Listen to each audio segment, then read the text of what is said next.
And our participants are coming in right now. So I'll let you know when we're gonna.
I'm gonna give us just a few more minutes.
All right, so I'm gonna have us get started as a few more people are trickling in. Diana, if you don't mind starting us off, and welcome to everyone as you're arriving. Well, good evening, good afternoon, and welcome everyone to the first ASU Laser of this school year. I'm Diana Aiton-Schenker. I have the privilege of serving as the CEO of Leonardo, the International Society for Art, Science, and Technology. And I'm the executive director of our partnership with ASU, Arizona State University, where I am professor of practice at both the School for the Future of Innovation and Society and the School for Arts, Media, and Engineering.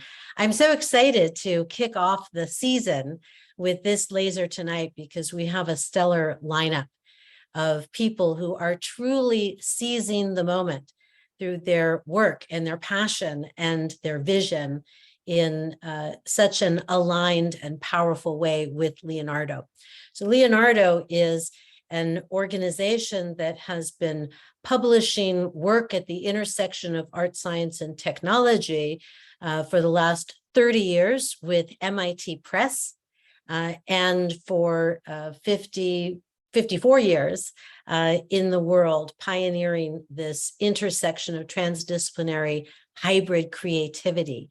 Our purpose really is to seize the moment, and our mission of how we do that is to foster positive impact and transformation in the world at this nexus of art, science, and technology to build, to excavate, to accelerate a future that is truly vibrant, just, and regenerative. We're going to hear tonight from the people who make that happen through their work and their collaboration. I'm going to disclose that I'm biased towards tonight's laser because I've seen all of these people in action, and we're in for a real treat. Having seen, I can attest, our colleagues from Anthropocene in action, where their work was exhibited at Leonardo's exhibition at Espronceda in Barcelona this summer, and seeing Iveta and her colleagues, Anne, and with the spirit of Adrienne, in action at UNESCO in Paris. So we're going to bring all of that work around the world back to you tonight. The LASER program is an acronym for Leonardo Art Science Evening Rendezvous. And this pulls together the three tripod foundational activities of Leonardo: our publications, our partnerships, and our programs. Our signature partnerships with MIT Press and with ASU make tonight possible.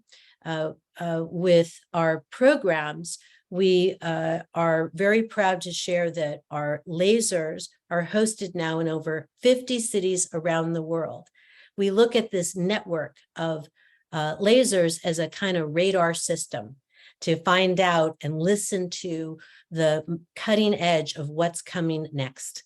So with no further ado, I will introduce you to our wonderful colleague, Jenny Strickland, to tell you what comes next this evening. All right. Hello, everyone. Welcome to our inaugural Fall 2022 Laser. My name is Jenny Strickland, and I am happy to say that I am the program coordinator for Leonardo at ASU. So glad to have all of you here tonight. And as Diana mentioned, I'm just going to say a few things that are going to be coming up in this semester that we wanted to let folks know about. There are going to be two lasers that I'm going to mention, which can be attended from anywhere. And then there's also one event that is taking place here at Arizona State University. So if folks that are viewing this are outside of Arizona, please come. We welcome you to join us for the Emerge Festival in November. I'm just going to put these into the chat. I'm not going to put these into the chat right now. I'm going to put these into the chat after I speak about them once my computer lets me. But I wanted to let you know that we are the first event that we are going to be doing after this laser is going to be taking place on September 14th.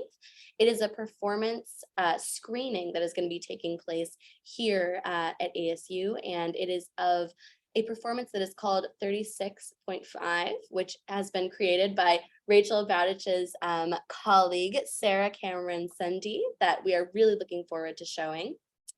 That is going to be taking place at the Walton Center for Planetary Health. And so there's more information to come on that. I love seeing your excited reaction, Rachel. We're so excited too. Then we are also going to be doing our first event at the Los Angeles Herald Examiner building, which is going to be a day-long celebration of lasers. There's going to be 12 different presentations that take place that are going to highlight science, art, and technology, and as it comes together. The title, a very poetic title, is called Beyond All Measure: The Sea, the Sky, the Horizon of Our Transitional Present. So we're really looking forward to that, and we're really looking forward to expanding our reach to the Los Angeles ASU California Center. And then finally, an event that's coming up that many know about in the ASU community is the Emerge Festival.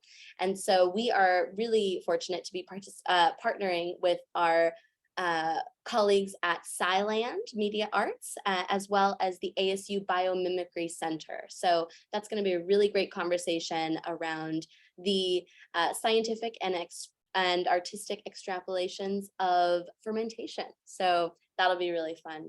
I am going to copy and paste all of these events into our chat now as I pass this back over to my wonderful colleague, Bree, to welcome us yet again to this evening. So great to see those that I can see the face of and names that I can see the names of. We're very happy to have you here.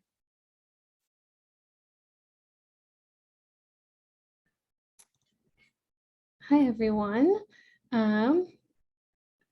There we go. Hi, everyone. My name is Bree Noonan, and I am the Seize the Moment Initiative Public Engagement Coordinator. Seize the Moment is a initiative that is a collaboration between Leonardo, Humanities Lab, and the Global Futures Lab in order to address the challenges of the current moment, specifically through transdisciplinary collaborations that involve art, science, technology, and the humanities. And we're very lucky we get to work with faculty and staff on their wonderful projects and help them make those dreams into reality. And so that's a really wonderful thing we get to do. In getting to work, so today the two projects we have that we're highlighting, both of these projects received seed grants, research grants through the Seize the Moment initiative. And so we've been supporting these projects over the last year, and they've been wonderful to work with. And so we wanted to bring them together to talk about how their projects have evolved and where they are now. And just as a note, if there are any faculty who are attending, the Seize the Moment seed grants for faculty are reopened right now. They're open for one more week. So the deadline to apply is August 29th. And if you have questions, feel free to reach out to me because we'd love to help you in pitching to us so that, we can support some more wonderful projects in the next upcoming year for Seize the Moment. And I will also be dropping some links into the chat just so you can check out our programming and our website and see more about what we do. And if you have any questions after the program, feel free to reach out to me. I'd love to connect with others. And now I'm going to pass us over to Scott, who is going to be our facilitator this evening and talking with these two wonderful groups. And Scott, thank you so much for being here with us today. And if you wouldn't mind introducing yourself and taking us away. Sure. Thank you, Bree. Thank you for having me here. It's an honor to facilitate this conversation. I had the gift of teaching a humanities lab both with Rachel and with Adrienne, and I was inspired by and a part of seeing these projects grow. So it's really cool to see them coming to fruition even more. It's an honor to be here. I'm a faculty member in the School of Sustainability. My research is on sustainability and happiness at the intersection of those two ideas. But that's all I really want to share about me because tonight the focus is on other people. So what I'm going to ask just really quickly, I'm going to ask each group just to introduce themselves, their brief bio, 30 seconds each. I'll call on you. And then once that's done, we'll get into the projects. That's okay. So Rachel, if you wouldn't mind, if you could just introduce yourself for 30 seconds or so. Hello, my name is Rachel Bowditch. I'm a professor in the School of Music, Dance, and Theater with a focus in theater. I'm a theater director that I focus in immersive devised performance and physical pedagogy. And I am the project director of Anthropocene, which I'll be talking about momentarily. Thank you. And Karen, please. Hi, everyone. I'm Karen Jean Martinson. I'm an assistant professor of dramaturgy in the theater unit of the School of Music, Dance, and Theater. I work as a dramaturg. I'm also a scholar, and I write about primarily contemporary performance and some of its intersections with issues that really stand out. Climate crisis, obviously, but also race, gender, sexuality, consumer culture, and consumption. Thank you, Karen. And Stephen, please. Thanks. Hi, I'm Stephen Beschloss. I'm a professor of practice in the College of Global Futures and also the Walter Cronkite School of Journalism and Mass Communication. I'm also the sort of founding director of the Narrative Storytelling Initiative across the university, and I lead narratives for the Julianne Wrigley Global Futures Laboratory. So narrative and storytelling are obviously at the heart of what I do. Thank you, Stephen. And then just switching over to the Turn It Around folks. Unfortunately, Adrienne and Anne couldn't be with us tonight, but Iveta, if you wouldn't mind introducing your team, that would be great. Thank you so much, Scott, and it's wonderful to be here. My name is Iveta, and I'm professor of comparative and international education and education policy and evaluation at Teachers College at ASU, and I'm also Global Futures Scholar. And on this project, I work really closely with Adrienne Yannick, who is professor in the School of Art and artist who brings artistic expertise from projects at Straddle and Trouble, the borders of art, science, engineering, popular culture, and environmental issues. On our team, we also have Ann Nielsen, also from Teachers College, who brings expertise as a former elementary school teacher and now a post-qualitative researcher. We work very closely also with another colleague from the Artist Literacy Institute, Andrew Fryband, who works in the fields of film, museum, fine arts, and creative interdisciplinary research. And our dear student and now colleague, Sayarchana Darira, who is a youth climate activist and leader, and also an incredible social media guru. None of my team members were able to join today, unfortunately, so I will be representing them all as much to the extent possible. Thank you. Thank you, Iveta.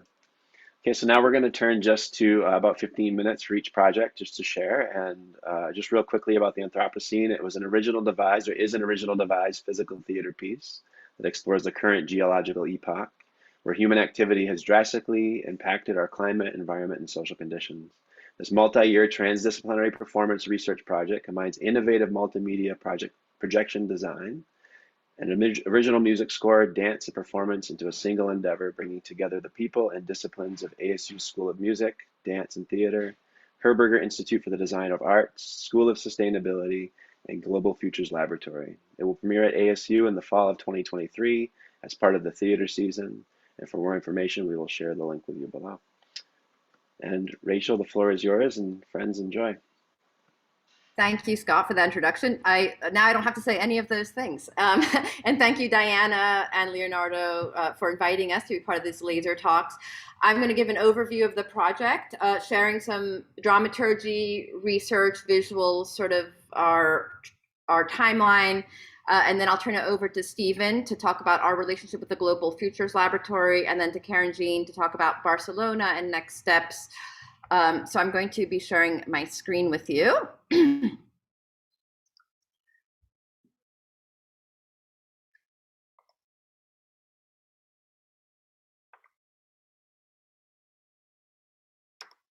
So as Scott said, this is a live devised theater performance examining how human progress has led to a new and dangerous geological age. So one of the big questions framing our project is, what is the theater of global emergency? How do we transform climate grief into climate action? This is a quote from Konrad Alexandrowicz and David Fancy, who wrote a book about how to create theater and theater pedagogy in this current moment. And so I feel like this is a great framing for our project in terms of how do we grapple with the sort of paralysis that we feel around the enormity of the climate crisis, and how do we translate that inertia into climate action. So that's one of our goals of the project, is to hopefully give some impetus and some inspiration for that. So the convergence of the global syndemic, the COVID-19 pandemic, the climate crisis, social unrest, social systems pushed to a breaking point, indicates an imperative for real change. And as we saw with the United Nations, we are in the code red, right? Which means that we are 30 years ahead of schedule. And there's a lot of evidence, scientific evidence. You know, the UN came up with a huge, 2,000-page document, but how many of us actually sit and read it, right? There's all the data points to this crisis, and yet people are still feeling sort of unable to connect. So this is where performance comes in. This is where the arts come in, because through a somatic, poetic, visceral experience, perhaps we can change the heart, we can change intention, we can get people to care. And I think that the arts, in particular, visual arts, performance arts, really has the ability to do that. And that's one of the goals of our projects, is how do we translate some of this data that is right there into something that we can feel and that we can engage with. So some of the questions that our project asks are, what human stories and indigenous and cultural knowledges are embedded within the climate and social crisis? How can these be ethically harnessed in and through performance? How can performance offer a visceral, dynamic, performative response to these global issues tied to human consumption, civil unrest, overpopulation, climate change, and as I said, transforming climate into action? So our we have an 8-phase process, which I'll show you. I'll talk through in a little bit. That includes design retreats, devising labs, a huge performance that's going to culminate in November 2023, which will have a 90-minute high-impact performance surrounded by a digital lobby and a talkback, which Karen Jean will talk about in more detail. We're not writing a play. So this is very, in terms of form, why are we using this form? I've seen a lot of plays about climate theater, and they don't really, they're almost too talky, too wordy. And in a way, this piece is aiming at a very visual, visceral, movement-based mosaic of moments, which we're hoping will engage people in a somatic way. And I'll share some of the research images that I have. So we're in about phase 4 right now. It started out as a devising class at ASU with 5 students. Then I had a humanities lab with Scott Cloutier, who's on the call, and we had about 14 students from across the university exploring this concept of what is the Anthropocene, what are some of the themes, some of the concepts. Then this last spring, we had a devising lab where we had 12 students for undergrad and grad in the School of Music, Dance, and Theater, and some sustainability students, where we really went into all of these topics and themes to begin to build theatrical moments. And so what resulted was a 40-minute piece of material. And from that, I created a performance treatment. And then we're going to spend this fall continuing to develop the performance treatment. I'm not calling it a script because there's very little language in it. It's very visual. So by the end of this December, we will have the structure for the whole play. We have some incredible designers on the project, award-winning Jake Pinholster, Connie Furr, William Kirkham, Arnel Sanchano, and Daniel Duquette. Mike Espinosa is going to be our vocal coach. So again, we've created original moments, and I just wanted to share with you some of the sketches. I'm just switching to our website here. Can you all see that switch? So we've been working with archival images, really focusing on the different moments in the Anthropocene, from the Industrial Revolution to the 1950s, the Silk Road, globalization, consumerism. We're kind of showcasing this evolution of the Anthropocene, ending in an extinction event, and then hopefully wrapping it up with a silver lining of hope. You can see here some of the sketches from the sketchbook. As a visual artist who works on the stage, I like to sketch out ideas as I work. So I've been developing this visual sketchbook as I go. Again, all of this is on the website, so you're welcome to look at this in more detail. And then the devising lab in the spring, again, we are creating what I call choreographic sketches that I can then build off of. And when we go into the rehearsal room to build the show in fall 2023, we have a clear idea of where we're going. So here's just some of the images from that. So I'm going to turn it over now to Stephen. I'm going to go back to our PowerPoint, and I'm going to put a link in the chat. But I'd love for Stephen to talk about the relationship with the Global Futures Laboratory.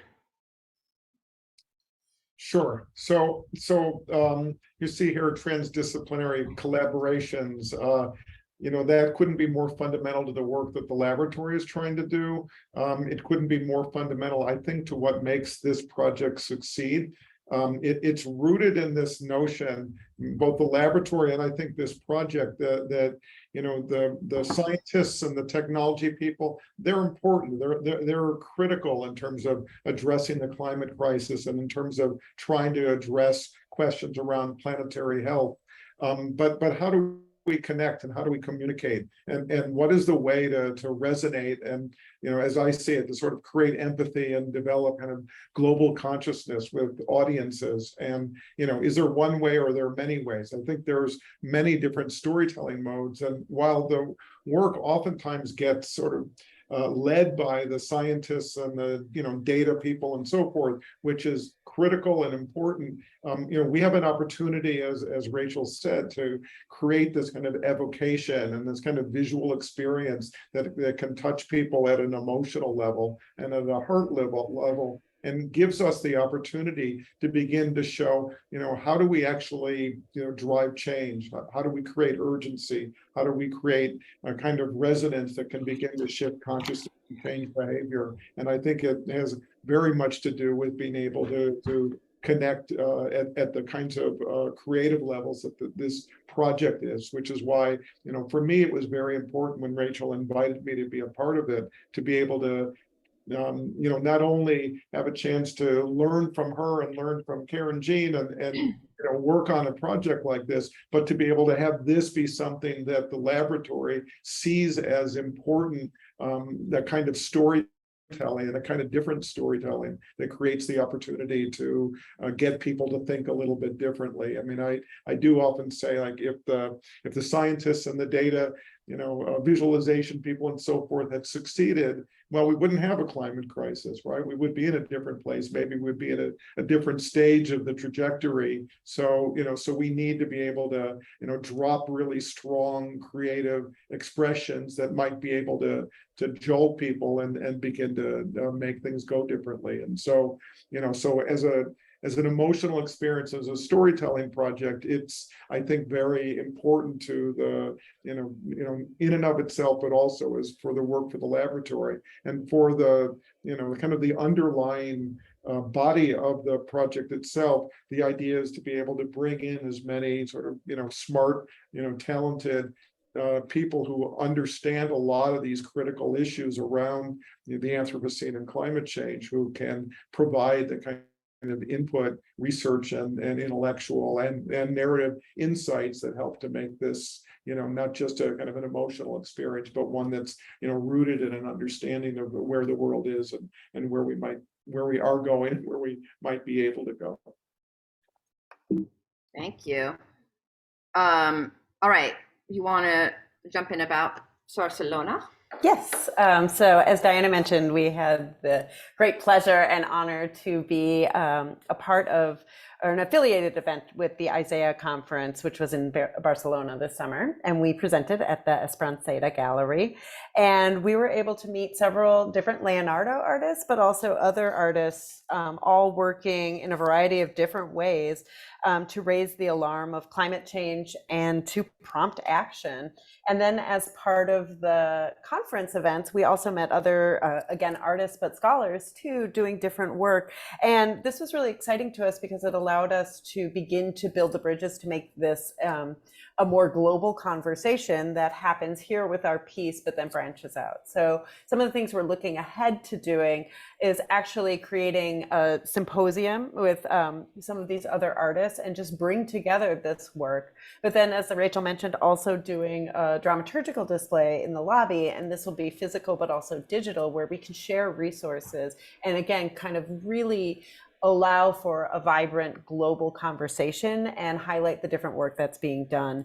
And we're thinking of not only spending part of the lobby talking about our process, but also other work that's happening here at ASU, and then global work as well. So that would be really exciting. And we think this might be part of the key to moving from global climate grief to action by giving people tangible things that will allow us to be hopeful that actions we can take, and a way for us to really feel that this is not something that can overwhelm us, but in fact, if we all work together as we do so well in theater, that we can really make change. Yeah, and in our 2 minutes that we have remaining, I want to just share with you our website as a resource where you can kind of follow the project. Like I said, this is sort of, you can find out more information about the project, more information about our collaborators, but I wanted to share, we are building an educational programming. We are building an educational programming around this, K through 12 community programs, as well as other resources. So we're working with a grad student who's going to be focusing on that. We'd love to involve, like, my daughter who's 12, like, she's really into the environment, so like, how would I target her and her friends, that kind of So we want this is really a sketch of the website. And there's right now we have some resources for climate action. Braiding Sweetgrass is a book that is really informing the project. We would love to bring Robin Wall-Krimmer into the conversation, either as a speaker or as a consultant. So we're putting together a bibliography. If you have sources that you want to contribute to this, we'd love to see those. We're also connecting films as well as links, Turn It Around project, which you're going to hear about in a moment, which is a fantastic project, but links to other projects that are dealing with climate change. Jason DeCare Tyler's underwater sculptures, really starting to build a network, global network. I know a lot of people are starting to do this, but I think it's not just one project or one performance that's going to make a change or a difference. It's going to be all of us globally doing different things that are going to connect those dots. And I think this is just one piece of that massive puzzle. So these are additional resources. Here's some books, but this is going to grow and evolve as we go. And I also want to thank our project funders, Seize the Moment, Leonardo, ASU Humanities Lab, and the Global Futures Laboratory, as well as the IHR seed grant, which gave us a seed grant for this project. And so I guess I'll end with a funder thank you. And so that's I guess all our time right there. Thank you. Beautiful. Thank you, Anthropocene, and thank you, Rachel, Karen, and Stephen, for sharing your perspectives. We're going to have time to ask some questions at the end, so we'll save those now. And now we're going to move into our next group, which is Turn It Around. Turn It Around initiative focuses specifically on the role of education in turning around the environmental catastrophe, mobilizing the power of socially engaged art to move people into action. This project is designed to move politicians, policymakers, and educators into a different state of thinking, doing, and being. At the center of the initiative is one of the most basic learning tools, a deck of flashcards, designed by youth for decision makers at all levels to challenge them to think and see and act in new ways. Called Turn It Around, the deck features cards displaying climate crisis-inspired artwork created by youth on one side, and motives, actions, and facts for policymakers to guide their decisions about climate futures on the other side. And presenting here will be Iveta for the team. Take it away, friend. Thank you so much. And Bree will assist me with the slides if that's okay. Thank you so much for the help. Well, first of all, I'm so super impressed with what the colleagues are doing in the Anthropocene project. And I love all the synergies and connections and just being able to hear live updates like this. So this is super exciting.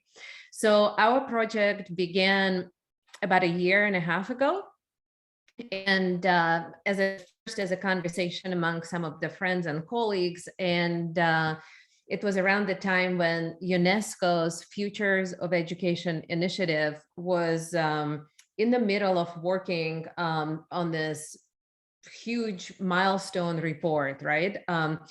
Which UNESCO usually engages in this visioning exercises every couple of decades, once in every couple of decades, kind of stepping back and reassessing where we are and where we would like to move forward. So a lot of my colleagues, some of my colleagues were involved in kind of on the steering committee or very closely working with UNESCO on steering this Futures of Education initiative forward.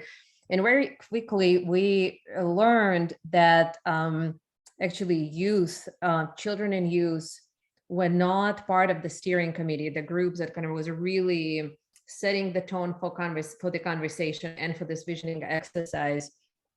And that was really interesting and disappointing because so here we are again with a lot of older established academics, politicians basically coming together to envision futures of education without the people who will be living those very futures. Well, I personally was actually pretty upset about this. And I started speaking with several colleagues at ASU, including Adrienne Yannick, about, kind of what can we do to mobilize some youth visions and voices in response to what UNESCO's Futures of Education initiative was doing. I spoke with Adrienne Yannick. I spoke with actually a lot of my students, but Adrienne pulled me in the humanities labs that she was teaching at that time. So And it was in a humanities lab that this idea for the Turn It Around project was born. And so the idea, we brainstormed with the students in the class about how we could respond to this adult-driven visioning exercise for education in the context of the climate crisis, and came up with the idea of this very basic set of flashcards that the children and youth would design for policymakers. And the idea was that, so we crowdsourced youth visions of education futures, but we asked them, what do you want policymakers to know when they make decisions about your futures? So, and as Scott mentioned, so usually the idea is that, flashcards are these most basic tool that adults use to teach basic facts to children. And so we are turning around this idea and asking children, but what do you think adults and policymakers in charge should know when they make decisions about your futures, about the climate futures, basically? And so we crowdsourced artwork and responses to some of the prompts that we put out through social media. And Bree, maybe if you can go to the third slide, just to show that really quickly, where there are a bunch of cards there with the prompts. And so we asked, for example, children and youth,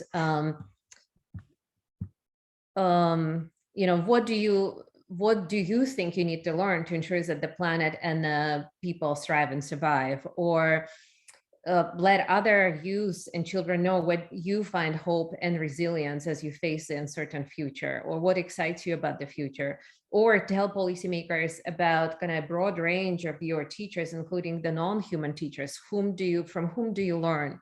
And we received this incredible responses from children and youth from all around the world. And actually, I have to tell you, we asked for submissions from youth under 25, but we received submissions from children as young as 6 and adults as old as 86. So it was really interesting how the prompts resonated not only with youth, but with much larger, broader population. And it was actually really interesting to see also older generation who very often is also excluded from conversations about climate futures. So ultimately, this project really resonated with these different groups. But moving forward, let me quickly talk about the different kind of turns that we are playing with in this project. And we can go to the next slide now.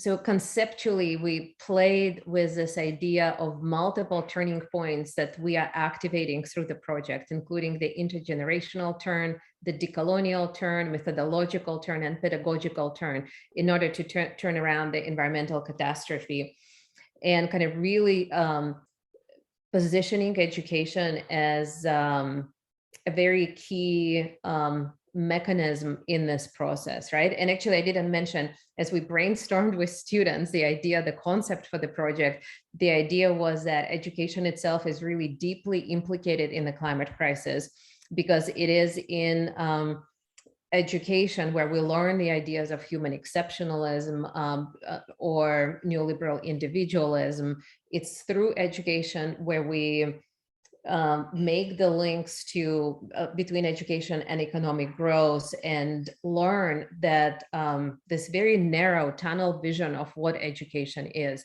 So the kind of core idea behind this project was to broaden the vision of education and to really re-articulate and radically reimagine what the purposes of education are, away from human exceptionalism and neoliberal individualism, and really more towards the interdependence of humans and more than humans. So, and we can go to the next slide, so we can look quickly, really quickly at some of these turns. So the first turn is the cards activate this intergenerational turn by bringing into dialogue the vision and wisdom of global youth as future holders, thus offering a really powerful alternative to the existing asymmetry in power relations between policymakers and children and youth. Then the next turn is the decolonial turn, which is activated by cutting across the established hierarchies of Western knowledge while opening up the policy space for multiple perspectives from indigenous knowledges, land-based knowledges, non-Western philosophies, eco-activist movements that recognize interdependence of all beings. Then the next turn is the methodological turn. And so we try to activate it by weaving together the aesthetic and imaginative lens of art and poetry with ecological, experiential, and empirical knowledges that invite us to engage differently with the changing world. And then the other turn is the pedagogical turn, envisioning this radical transformation of education systems around principles of interconnectedness that make everyone and everything a part of the Earth's ecological community. And so we actually ended up doing so much with this project, including for the Seize the Moment, our goal actually was to move beyond this curation of artwork and think about pedagogical materials that we could share with the policymakers also more explicitly. And when we were first submitting our proposal to Seize the Moment, we thought that these pedagogical materials would be lesson plans, activities, maybe some events. But what happened as we engaged deeper and deeper in the project was that this pedagogical thinking or the pedagogical part of the project really evolved into something much, much broader. And so maybe we can go to the next slide, Bree, quickly, and another one afterwards. So we basically ended up writing a policy report that very explicitly spoke to policymakers about the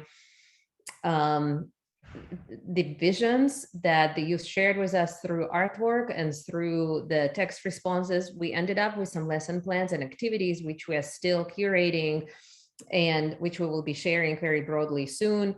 But what was really interesting, that another pedagogical materials that we never really thought about that kind of evolved out of the project was related to kind of bigger art exhibits. And one of them was the one at UNESCO Paris. So as I mentioned earlier, our project was started in response to UNESCO's initiative, kind of trying to address one of the blind spots that they had, basically including youth visions that were excluded from their exercise.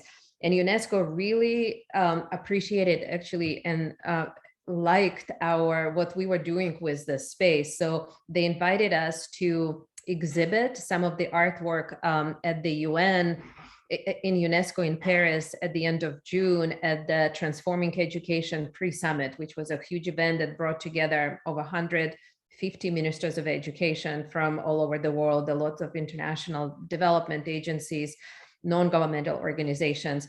And UNESCO suggested that we transform some of these small flashcards that we created into the street art posters that were put around the perimeter of UNESCO's building on the fence surrounding the building.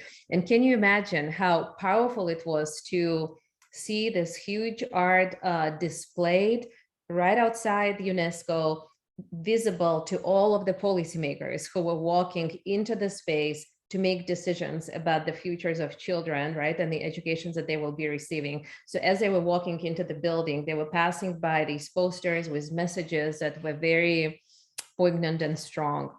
And we hope that it moved them into action. So that was just one other example.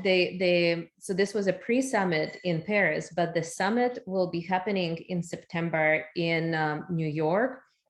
And we are hoping to have some presence there as well. We will be actually present at in one of the side events organized by Columbia universities that will bring several ministers of education and the Secretary General of UNESCO for a conversation about the futures of education, specifically with the focus on climate. But there may be other opportunities as well. So these are just some of the other kind of unexpected, maybe pedagogical materials and opportunities that arose from this project. As I said, we started thinking about pedagogical materials very narrowly, but it so beautifully blossomed into something much more creative that's not only limited to classrooms or boardrooms, but kind of spilled out into the community as well. And I have just really quickly maybe another slide to give you a heads up on this reports that we wrote. This policy reports that we wrote was written by the students at ASU, analyzing all of the artwork, and it's really kind of non-conventional policy report that has an executive summary, but it also has a beautiful poetic summary, and it's full of images. And I'll send a link in the chat a little bit later to this policy report. And then the very last slide actually is from that UNESCO exhibit in Paris, with just like some of the really quick, just a few images from there. But Bree, if you could play a short videos that Diane made while she was with us, it would be awesome, if we still have time. I'll pull it up real quick. It's very short.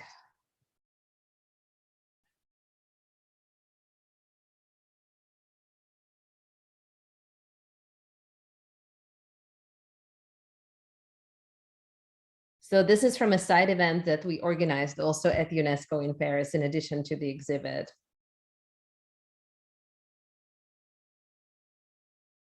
And this is from the street entering into the UNESCO building. Oh, look, and here's Dan.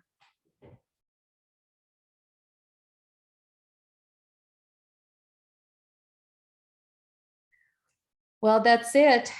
Thank you. Thank you, Iveta. Thank you, Anthropocene and Turn It Around. These are amazing projects. It's really fun for me to see how much they've evolved since I was first involved with them, and just where you're headed. And I think it'd be great. Guests, if you'd like to ask any questions, please do. Anyone on the panel, if you'd like to ask questions as well. In the meantime, I'd just like to ask a question of each of you that maybe you can answer. I'm really interested in how you see your work, and I think it's obvious for me, but maybe different ways for others, how your work explores this intersection of art, science, and technology. And for me, I see a lot as a sustainability professor, how it aligns with these sustainable development goals. So just anything in that kind of intersection that you'd like to speak to, I'd appreciate it. And if Anthropocene, you'd like to go first, and then we could pass it to Turn It Around. Yeah, there have been so many collaborations with sustainability scientists. You being one of the first in the class we co-taught, and it's just so great to be in the space with people who have a completely different starting point, and trying to find those moments of intersection and conversation. And we've now we're collaborating with David Navarte and Marty Andre, who run sustainability programs at ASU, and they're super excited about this project because they're trying with their sustainability grad students to find a way to make their projects more engaging. So one of their projects is how do you turn into poetry or into an art piece, and so I think there's a great opportunity for that continued conversation. And I think we're just scratching the surface there, because we brought actually Serena, who you introduced me to, came to our lab. She told her professor came to our lab. Then I went to his class and presented on the project. They were excited about the project. Then they came into our class and observed the lab and then presented their projects to our class. So there was this great reciprocal relationship. And I think we were both inspired by their projects. They were inspired by what we are working on. So I think there's plenty of room for more collaboration on that level, to really have a transdisciplinary conversation. So I feel like we're just scratching the surface here. I don't know if Stephen and Karen Jean want to add.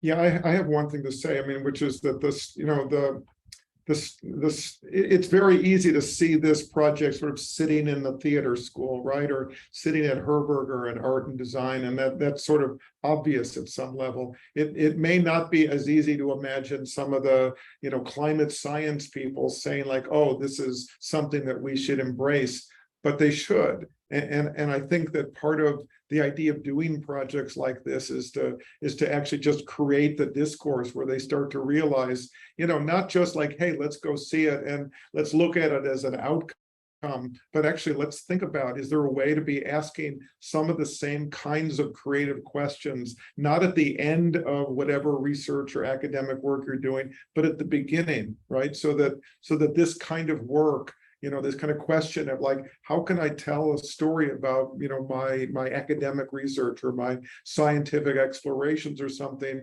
How can I do it, not just at the end when we're thinking about, how to so-called translate it, but from the beginning, so that you you embrace this as part of the thinking from the earliest point. So for me, I'm hoping the excitement of this is that it kind of motivates and inspires people to think about how it can be part of a process, again, just very much from the beginning. And I'm not a sustainability scientist, so I don't know what's important. I mean, I can imagine what's important to me, but to actually hear, like, here's really what's important, and to translate that through the lens of art has been, I can't do this project on my own. I can't do this project in a bubble, right? It has to be in that conversation to understand what are the key concerns, what are the real solutions, and not just have some hypothetical idea, but to actually have, and we talked about the lobby display. We want to have a space to showcase, to turn around the project, to showcase sustainability grad student projects, so an audience member could actually sign up and join one of those projects. Like, I would love my dream scenario for every person who leaves the theater, not only to be moved, but to have joined a project. Like, I'm going to now do something differently after I leave this space. I'm going to join a community garden. I'm going to stop using plastic the way I've been using, whatever the thing is.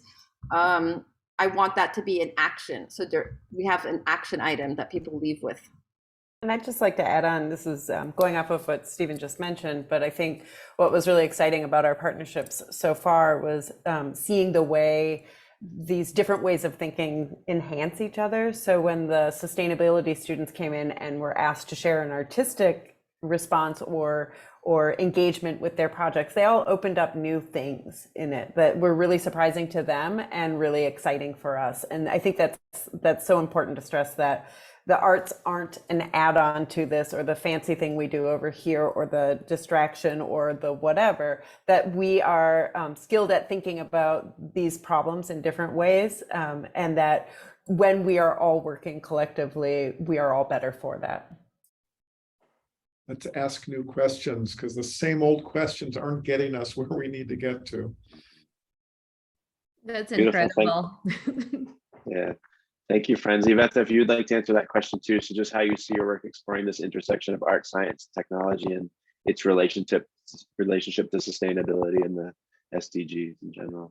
Yeah, absolutely. Well, first of all, I think this deck of cards is doing of wonders. So the conversations, so our previous attempts to engage with people across various disciplines in questions related to education were very, very difficult. So, often people don't really see education as critical to climate crisis discourses, right? And so many conversations are really focusing on technical and scientific solutions, leaving kind of the basic schooling and basic education out of the conversation.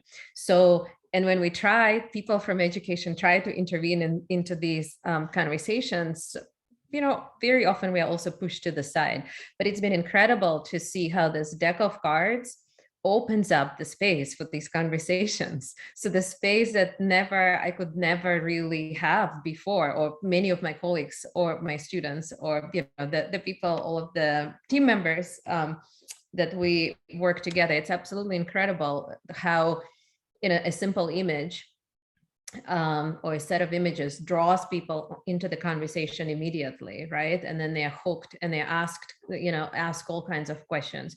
And some of these images, it's probably because some of these images, emotionally stir people and kind of bother and disturb them. I think some of these images resonate really deeply. some of these images evoke memories, and it really opens a door for conversations that were closed for us before. And so to me, that's really fascinating. And it's across the discipline. So it's kind of like almost as a bridge that we did not have before, but opened up through just the cards, the deck of cards. But also another couple of things I wanted to mention. One is also for us in the field of education, it was absolutely powerful and transformative experience to engage with artwork, not just as an illustration to the text, but as this absolutely unbelievable and powerful knowledge, right? And kind of that, we can bring alongside with scientific and empirical knowledge, right, into envisioning futures. I think that was incredibly powerful. And it just pushed us to think in so many different ways about what we do in our everyday kind of education practice. So it's been fascinating, major learning experience.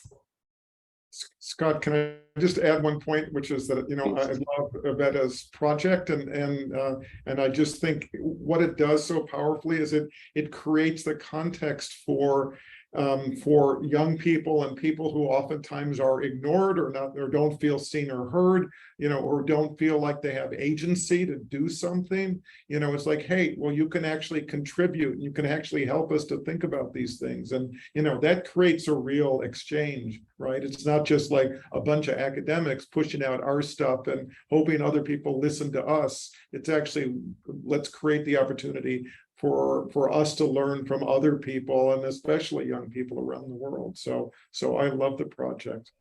Yeah, I mean, I think it's a great illustration of how images speak louder than words sometimes. The image of the face mask and the smokestacks, when you look at that, that's all you need to see. Like it tells everything you need to know about air pollution, the environment.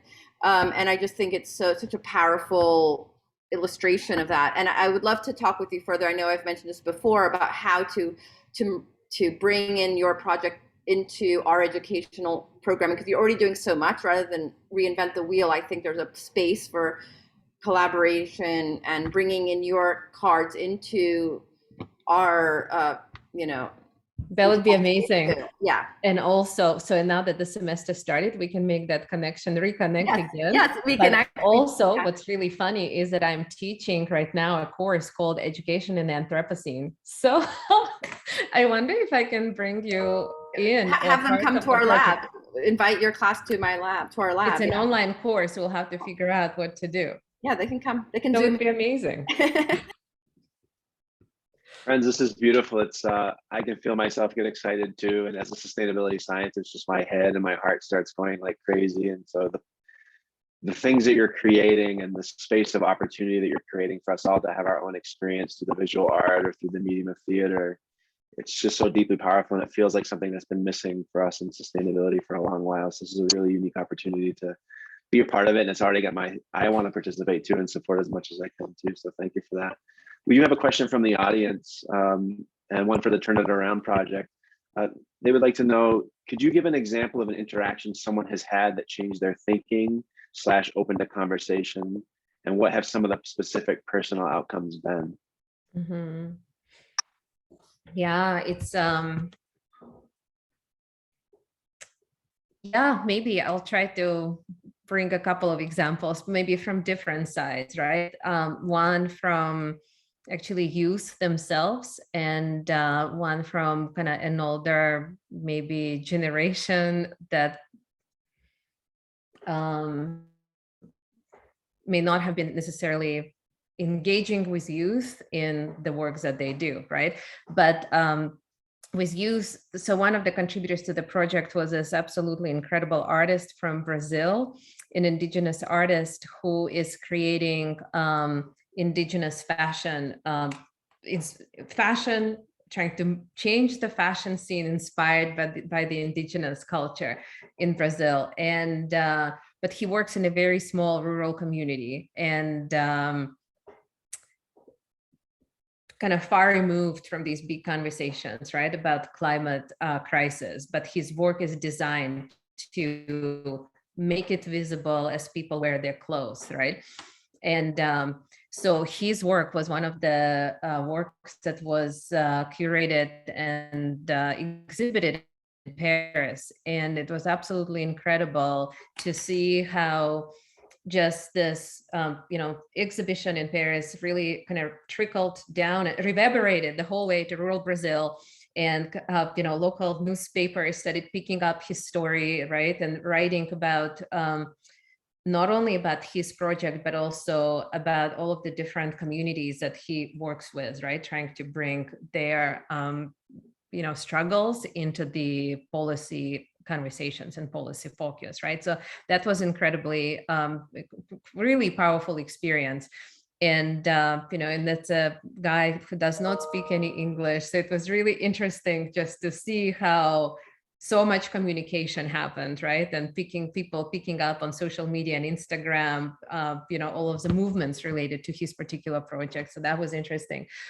But no, but there were a few, encounters with some of the more established policymakers and academics, but also philanthropists who came across this project and were moved by a particular image or a particular text on the other side of the words. One of them, for example, a philanthropist in New York who is actually decided to use a similar approach in another project to activate local communities and use voices in thinking about change. And just, some things that, people may not have necessarily thought was possible to do or did not think of it before. But I think maybe this project somehow made it very real, right? That it's not very far to reach out to engage more people into the conversation, right? Especially young people, and kind of realize how powerfully moving this process is. But I probably have so many more examples that are concrete, and maybe I can share more along the way. So at least try to record them or to somehow collect and remember them. Thank you, Iveta, for sharing. There's a question too, it's for both groups, but we'll throw it over to Anthropocene just to get some thoughts from that side of things. In light of the benefits of the interdisciplinary work in these projects that is specifically focused on the intersection of art, science, and technology, I'm curious the extent to which members of the public policy community, whether practitioners or scholars, have been involved either as participants, consultants, or reviewers. Does anyone want to speak to that? Stephen or Karen? We haven't been really engaging with public policy makers at this point. I think that there's opportunity to do that in the future. Right now, we're primarily focusing on scientists and sustainability educators, scholars. But again, I feel like we're just at the very beginning of this project, and I feel like it has a lot of different ramifications from the performance. But then we've talked about what happens if we tour it, and what would that look like, and how could we compartmentalize it so it could exist as a gallery exhibit, so how could we break it apart. So I feel like we're really at the very beginning of that. And I think ultimately policymakers have to be involved, otherwise real change isn't going to happen. So I think it has to happen on all those levels. But we haven't been engaged directly with policymakers in a way that I think the Turn It Around project perhaps has.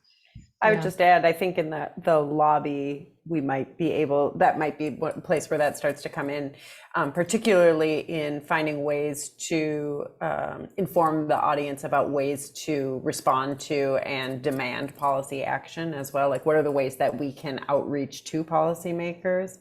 But yeah, as Rachel said, it's further down the line.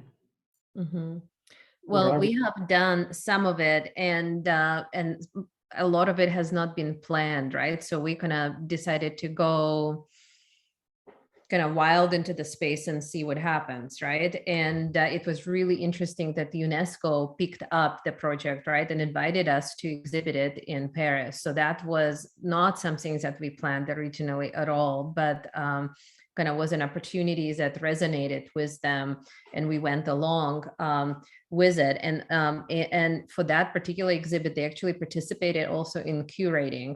But what we did was we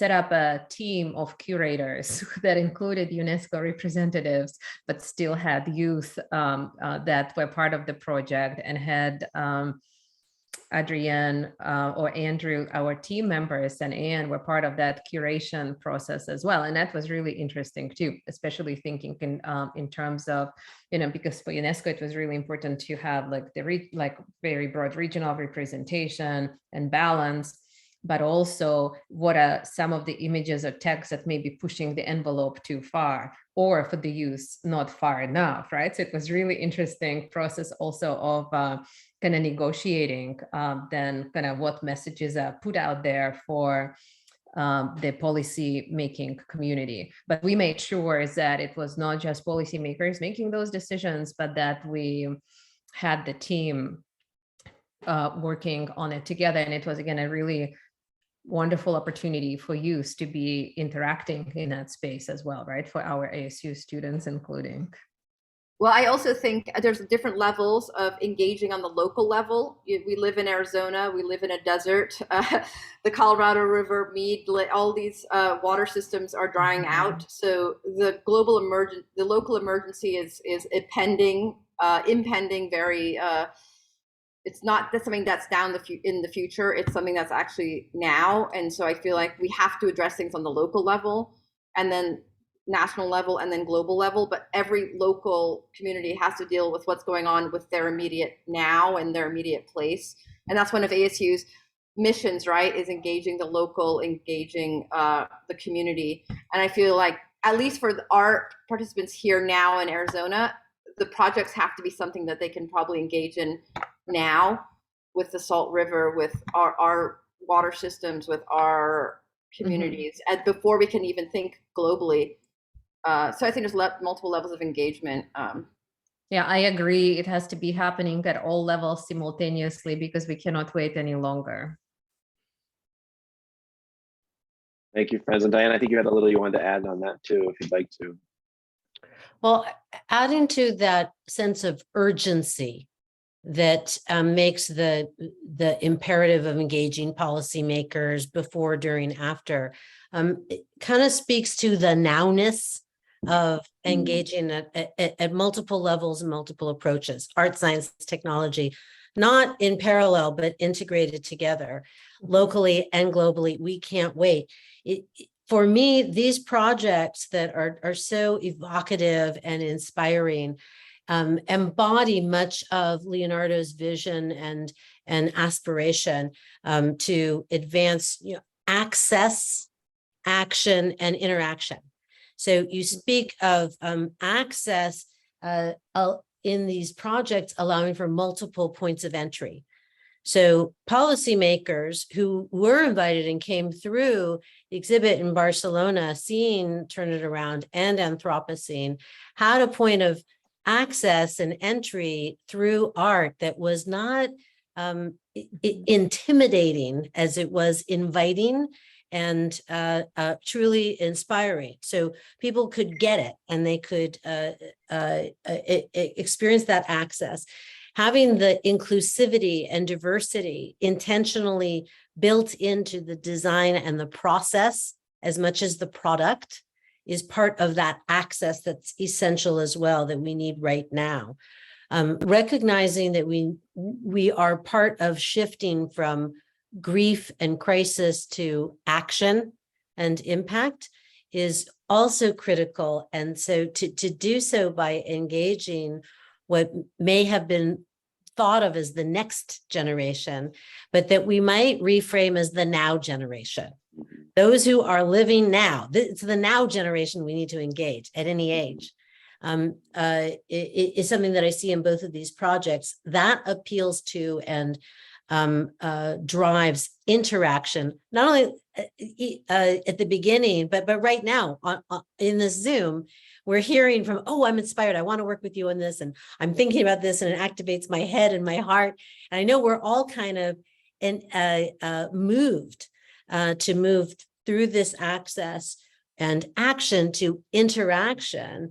And I think that mobilization might invite us to rethink who the policymakers are.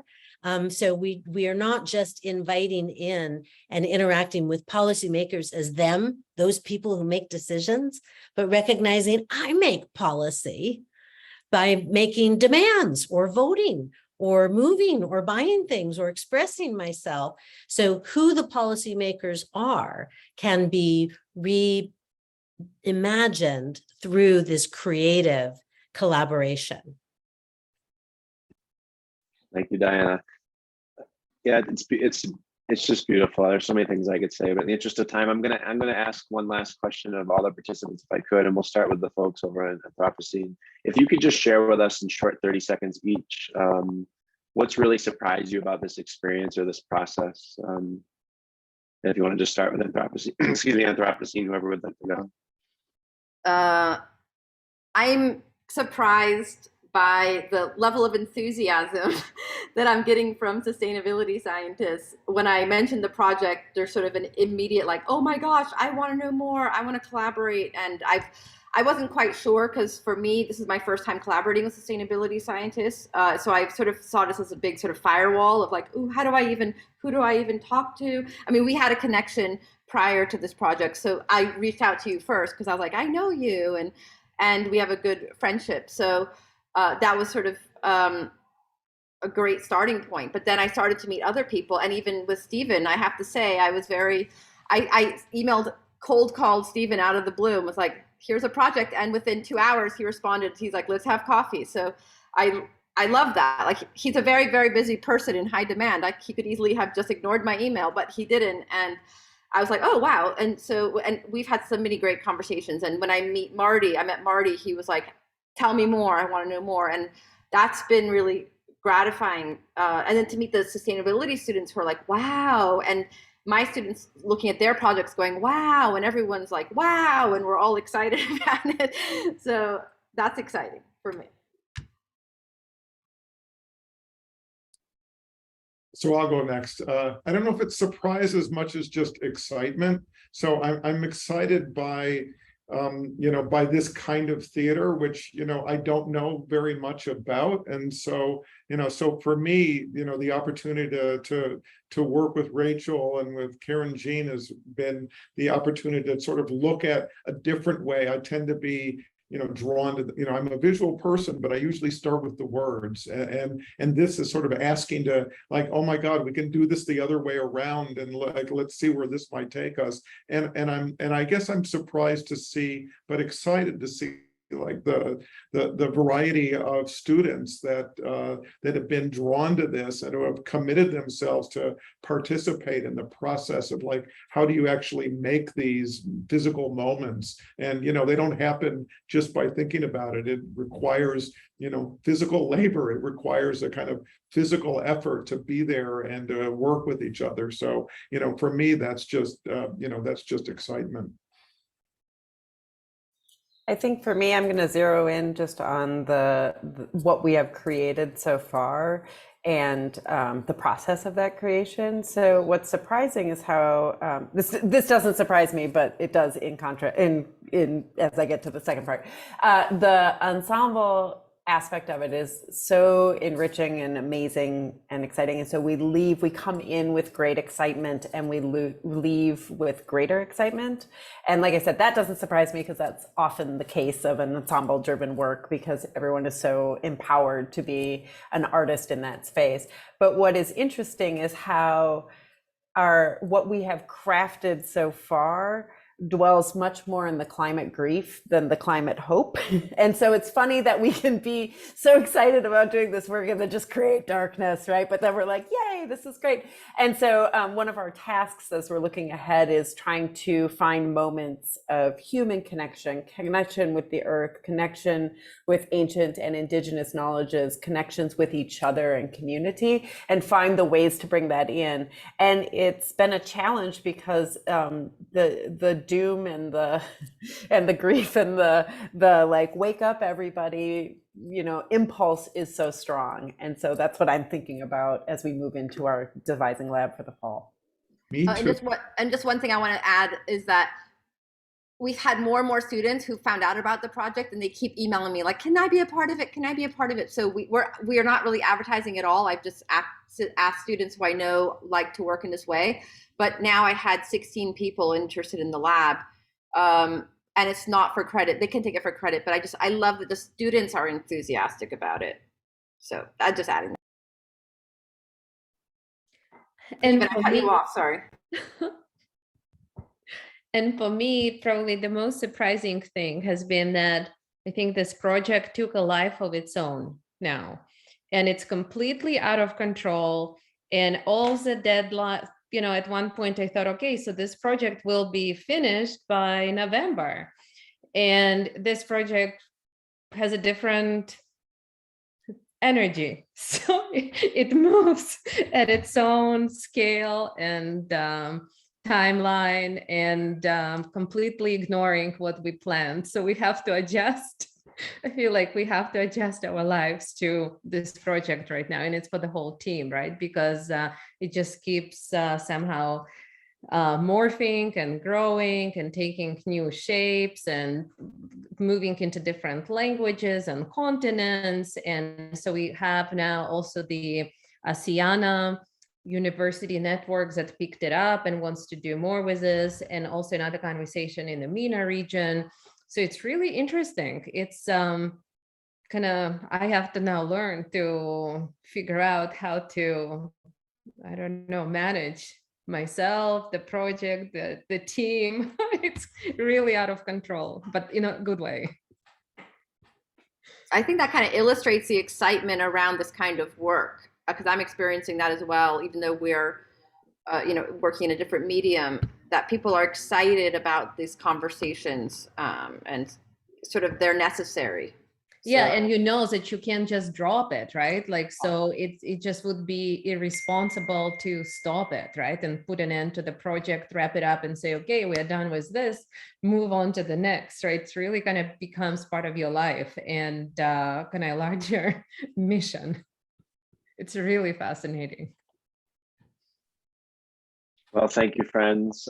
Thank you for all the work that you're doing. As someone in the sustainability realm, I'm excited about this work. It's amazing to see the intersection of all these hearts and minds and talents and creatives coming together. And thank you, Diana and Jenny and Bree, for the space that you're holding for this type of work to come together and to be realized. And I look forward to what comes out of it. And thank you all for participating tonight. And thank you, attendees. Thank you. Thanks, everyone. Thank you. Thank you all. And if you need anything, feel free to contact me. And I'm going to close this out of the webinar. I hope you have a great rest of your evening and some time to rest and enjoy yourselves. Thank you, Brianne. Thanks. Thank you. Bye. Thank you. Thank you, Bye. Scott, for moderating. You're welcome. Thank you.